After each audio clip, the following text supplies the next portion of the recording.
बोलो यार थोड़ा सा तो हमारे में बढ़ जाएगा। आप सारा पूरा आगे से जा रहा है। सबसे पहले तो आपको बधाई। सर आप पदभार ग्रहण किया है, किस तरह आप देखते हैं सर इस पूरी जिम्मेदारी को? किस तरह की सिनेरियो जो है पूरे राजस्थान में रहने वाला है, कानून व्यवस्था को लेकर के हो चाहे अपराध के कसने को लेकर? जो जिम्मेदारी और सम्मान की भावना के साथ मुझे आज पुलिस महानिदेशक पद का दायित्व ग्रहण करने का अवसर मिला है, मैं पूर्ण प्रयास करूंगा कि इसको पूरी ईमानदारी, समर्पण, पूरे संकल्प के साथ राजस्थान की जनता की सेवा का जो अवसर मिला है उसको मैं जितना मैं कर सकता हूँ अपनी सामर्थ्य से अधिक करने का प्रयास करूँगा। माननीय मुख्यमंत्री जी और राज्य सरकार ने जो विश्वास दिखाया है उस पर खरा उतरने के लिए जो हमें कार्य करना है उसमें हम कोई कसर नहीं छोड़ेंगे और ये प्रयास रहेगा कि जो भी निर्णय हम लें वो सामाजिक रूप से वांछनीय, तकनीकी रूप से व्यवहार्य और प्रशासनिक रूप से करने योग्य हों और न्यायिक रूप से ठोस हों और भरोसेमंद रहें। राजस्थान पुलिस की प्राथमिकताओं को स्पष्ट रूप से परिभाषित किया जाएगा और लगातार आगे बढ़ाया जाएगा। ऐसा पुलिस बल राजस्थान जिसकी बहुत गौरवशाली परंपरा है उसको और आगे बढ़ाना मेरा प्रयास होगा, जिससे अपराधियों में डर और आम नागरिक और कानून का पालन करने वालों में विश्वास और सम्मान पुलिस बल के प्रति बना रहे और ऐसी पुलिस सेवा हम दे सकें जिसमें हर नागरिक की सेवा करने के लिए सुलभ, कुशल और प्रतिबद्ध हमारा प्रत्येक पुलिसकर्मी हो और नागरिकों के समर्थन और सहयोग से और हमारे पुलिसकर्मियों की मेहनत से हम राजस्थान को आधुनिक नागरिक केंद्र पुलिसिंग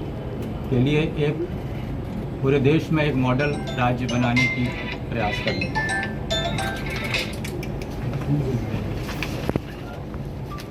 मेरा ये विश्वास है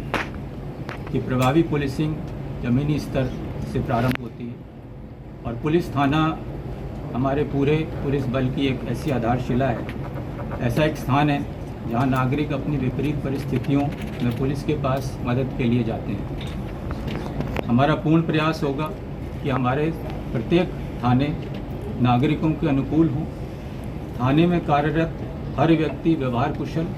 संवेदनशील और सेवा के लिए तत्पर हो और उसका आदर्श वाक्य रहे, नागरिक पहले, गरिमा और न्याय पहले।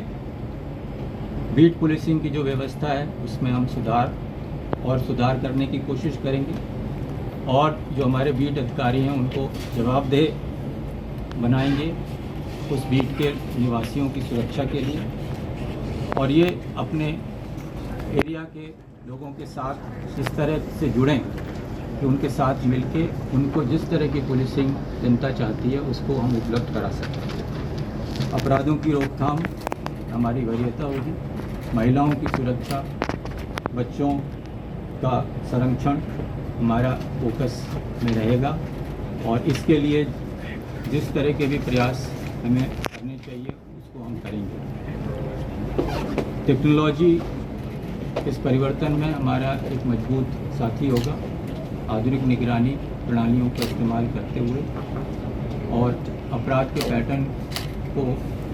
एनालिसिस के माध्यम से याद करते हुए उनको रोकने के लिए भी हम कार्य करेंगे। कोशिश ये रहेगी कि पुलिस सेवाएं सुलभ और उत्तरदायी समाज के सभी वर्गों के लिए बिना ये देखे कि वह किस वर्ग का है, किस पृष्ठभूमि का है, उसकी आर्थिक स्थिति कैसी है, ग्रामीण है या शहरी है, अगर वो हमारे किसी भी पुलिसकर्मी के पास मदद के लिए आए तो उसका पूरा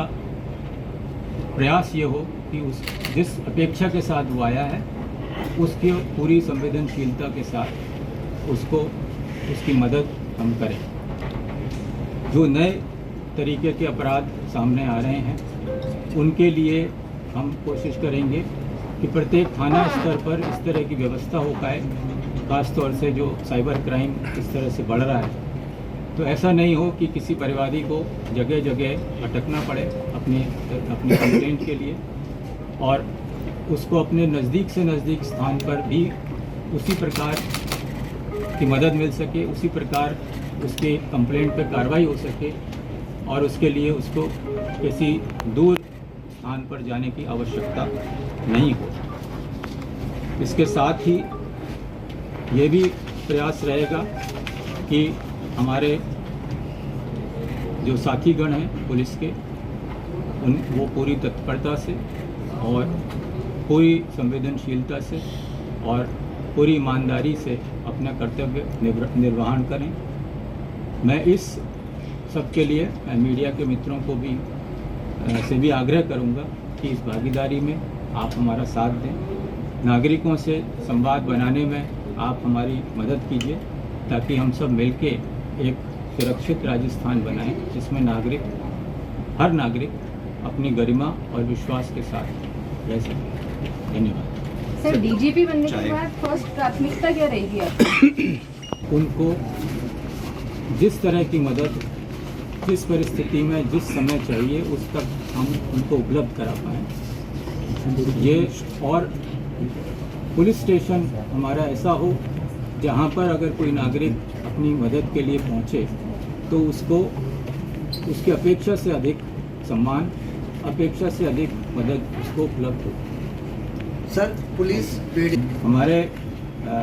जो पुलिस कर्मी हैं उनके लिए नित्य